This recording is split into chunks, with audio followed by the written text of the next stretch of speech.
Hi, welcome everyone to the first trade breakdown of CPI of week 1.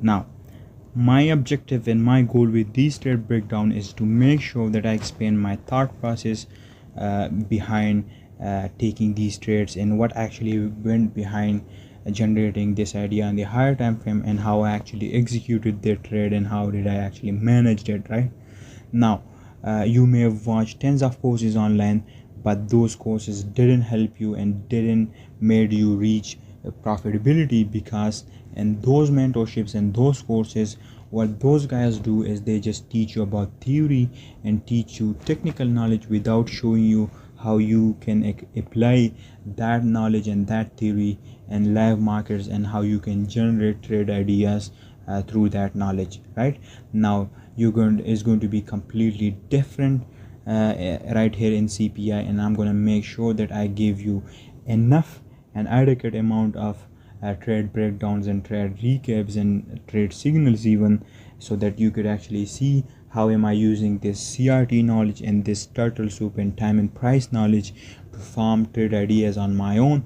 And then you can compare it with your trade ideas and then see whether you are improving or not, and you can reverse engineer it on and back test it yourself, and then you're going to reach a certain point where you're going to be able to replicate this knowledge on your own, and you're going to reach a point of optimal performance where you're going to be able to form trade ideas on your own, and you're going to be able to execute them, which is obviously going to lead you to profitability and success. Right now, today is Tuesday, right? And so first of all, we are intraday traders, right? Most of us, if not all, are intraday traders, and our job as intraday trader is to exploit the daily range, right? To exploit the daily range and exploit a 4-hour CRT. So our job as intraday traders is to exploit the daily range, not the weekly range, not the monthly range, but just the daily range and a 4-hour CRT, which we are going to use to farm and frame our trade idea and trade setup, and that is going to give us our stop loss, our entries, and our targets. Right now, I'm going to teach you all of them in CPI, but this is basically just an introduction to it and an overview to it of how and of what you can expect from CPI. Right now, first of all, we're going to start off with the weekly time frame. Now, the most important time frame for us intraday traders are the daily, the 4-hour, and the 15-minute time frame, right? And this is being found through time frame alignment, right? It's time frame alignments which tells us what are the optimal time frames for intraday traders.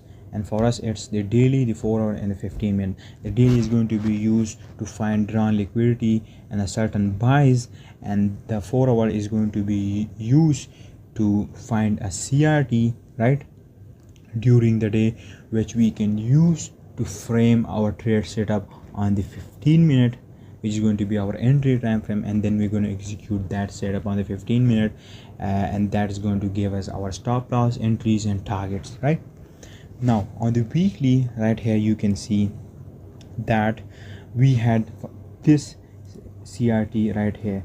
Now on Twitter, I had given this trade signal in live call right here, and as soon as price took out this CRT low right here, and then it closed above, starting from this week, I was expecting price to take out this range high right here, and then price took out this range high, and it formed another CRT, and price took the CRT high, and then it expanded lower. Right now, we are currently right here, and right here you can see that we have this big bulky candle right here, and we can actually treat this as a CRT, but we're not going to anticipate or expect it to be a CRT right away. We're going to need a certain context and narrative before we confirm this as our CRT, and I'm going to show you how you're going to do it. If you go to the monthly time frame, then you can see that we have this discount rejection block right here, and on the weekly you can see that this big bulky candle right? And this CRT, this potential CRT, right, close just above this rejection block. Now the way how we're going to expect this CRT to be an actual CRT is if we expect price to come down lower, test this monthly higher time frame rejection block, a discount rejection block here, right, and price to take out this CRT low, and then we can have a reaction from here, and then this reaction can either be till this 50% of this CRT, and then the opposing end of this CRT. Now we're not going to expect it right away, but instead we're going to just expect either a retracement profile or reversal profile. Now market profiles are really important if you want to learn CRT and turtle soup to its max, right? And in this weekend chapter I'm going to explain market profiles to you in the most refined, accurate and precise way possible, and after watching that video with multiple examples, you'll never need anything to understand market profiles. You will completely get the idea of how market profiles work and how you can actually combine it with other concepts and other key levels and other PDAs, etc., to form and generate trade ideas, and how you can use market profiles as filters to avoid bad market conditions, right? Now, as I said, we're going to first of all expect this CRT low to be taken, and then we're going down to the lower time frame, and then based off of the price action on the lower time frame, we are going to decide either we want to treat this candle as a CRT or not, right? Now we actually haven't done it yet, so we are going to go down to the daily time frame and see how price action is forming there, right? Now I'm going to do this right here, so you can see the 50% of this range right here, and on the lower time frames, right? Now on the lower time frame, this is that big bulky candle which can be potentially treated as a weekly CRT. Now this is the 50% of that range. Now obviously, first of all, I'm expecting this low to be taken and price to react off of this rejection block and test this rejection block, and then we can expect a reaction from here towards this 50% of the range, or the 25% of the range, or maybe potentially towards this opposing end of the range, right? But it's all going to be done through confirmation on the lower time frame, right? Even if we take out this low and we have a reaction even till the 25% of the range, it's more than enough range, right? If I measure this range right here, you can see that it's almost 60 pips, so you can see that it's more than enough amount of pips, or adequate amount of pips, to offer you a trade idea or a potential trade idea on the lower time frame, and you can actually be profitable from that reaction, and you would have made money, right? Now our job as a trader is to accept losses and accept the fact that losses are inevitable. So when you are trading turtle soup and CRT, you should accept this fact, you should accept this harsh and bitter truth that you're gonna have your losses. You're gonna have times where a CRT won't work and you're gonna have losses, right?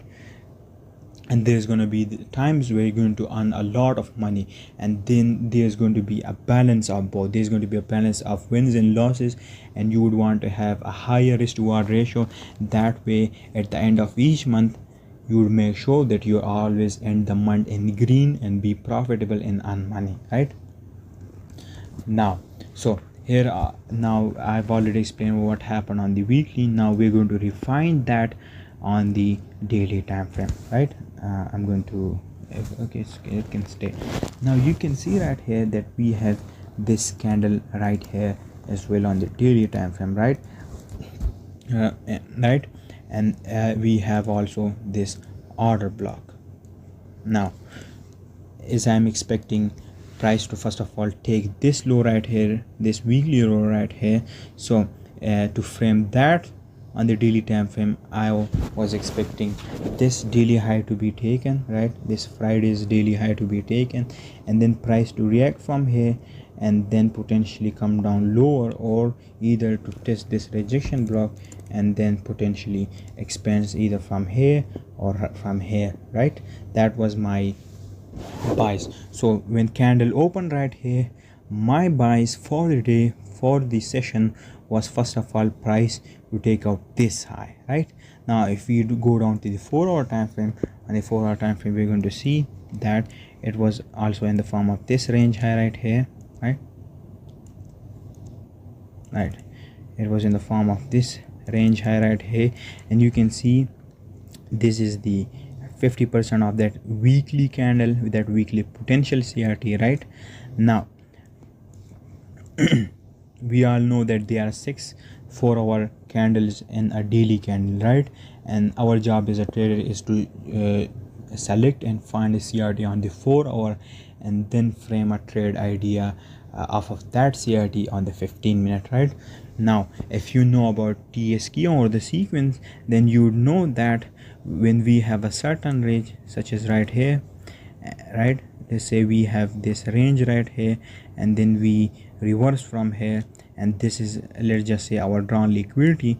Then first of all, we have model 1 entry, right?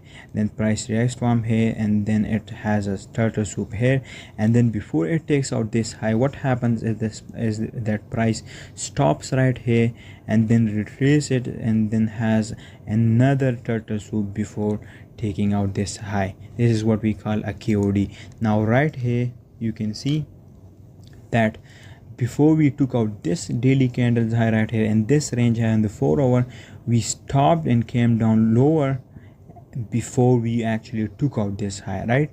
So when on Tuesday I was expecting this high to be taken, right? And I only take trades during a certain time of the day, and that time is during the London open kill zone and the New York open kill zone and the London lunch and the London close kill zone. I avoid taking entries during the Asian range and the CBDR, the central bank's dealers range. I avoid trading during those times, so I only take trades at certain times of the day, and then I even refine those times such as the 3 a.m. time and the 9 a.m. macro, the 5 a.m. macro, right? I'm going to teach all of them to you throughout these months, but let me explain my thought process to you. Now, for some of you it might sound a bit too overwhelming, right? It might sound a lot, but that's exactly my point with these trade breakdowns. Now for some of you, you're going to find this overwhelming, but as you go through these trade breakdowns and you go through CPI and watch all of these chapters about market profile, CRT, turtle soup, Peter raise, and all of these other concepts and profiles, you're going to find out that you are now understanding these trade breakdowns, and you're getting familiar with them, and you are even finding trade ideas on your own in the live markets, right? So it's going to be a long, lengthy, boring process of you studying these breakdowns, studying these outlooks, and studying these weekly chapters, and that's going to develop you as a trader, right? It's going to be boring, and that's how exactly it's meant to be. Now I'm going to remove this right here, and then we're going to deal with the price section right here. Right now, you may know about the 9 p.m. and the 5 p.m. CRT. So this is the 9 p.m. CRT, right? This is basically the Asian range, and this together forms the flout, which is the combination of CBDR and the Asian range, right? Now, first of all, I selected this this CRT right here, and I wanted to price to take out this CRT's low, and then find an entry from here towards this drawn liquidity here. So our buys was first of all bullish. Now our buys was bullish, and the reason for that was that we were in the QD stage and the kiss of death stage of this whole sequence, right? And our drawn liquidity was also higher, which was this range high and this daily CRT high right here, right? Now obviously I'm expecting this range high to be taken right here. It can potentially act as our drawn liquidity for our as a target, but my job as an intraday trader using CRT and turtle soup concept is to frame a trade idea within this CRT right here. Now we're going to go down to the 15-minute time frame and then see what happened here. Now you can see right here that this is that CRT 9 p.m. CRT high right here, and this is the 9 p.m. CRT low. And what happened is that price purged this CRT low on the 1:30 a.m. macro, which is basically a huge macro and a really important time for CRT purges, and we purged that, and then we closed above and we had a CSD which confirmed our buys and confirmed our drawn liquidity. Now what I did is took a model 1 entry. Now for those of you that know model 1 entry, you're going to see that basically we're going to take an entry at the open of this order block, right? At the high of this order block, right? And then we're going to put our stop loss right below this swing low, and we're going to first of all target the 50% of this range, right? Our first target is going to be the 50% of this range, which is right here, and our second target is going to be the CRT high right here, right?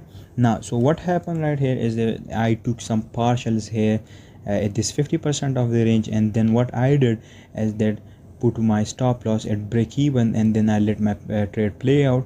Price was just about to take this high before it actually reversed from here and got me out of the breakdown. So even though my buys somehow or in some way was wrong, I still made profits, and the way how I actually made it is by taking my entries here and then taking some partials out right here, right? So with CRT, what happened that even though my buys was kind of wrong, it was right but it was kind of wrong based on the timing of it, but I still made profit and avoided loss, right?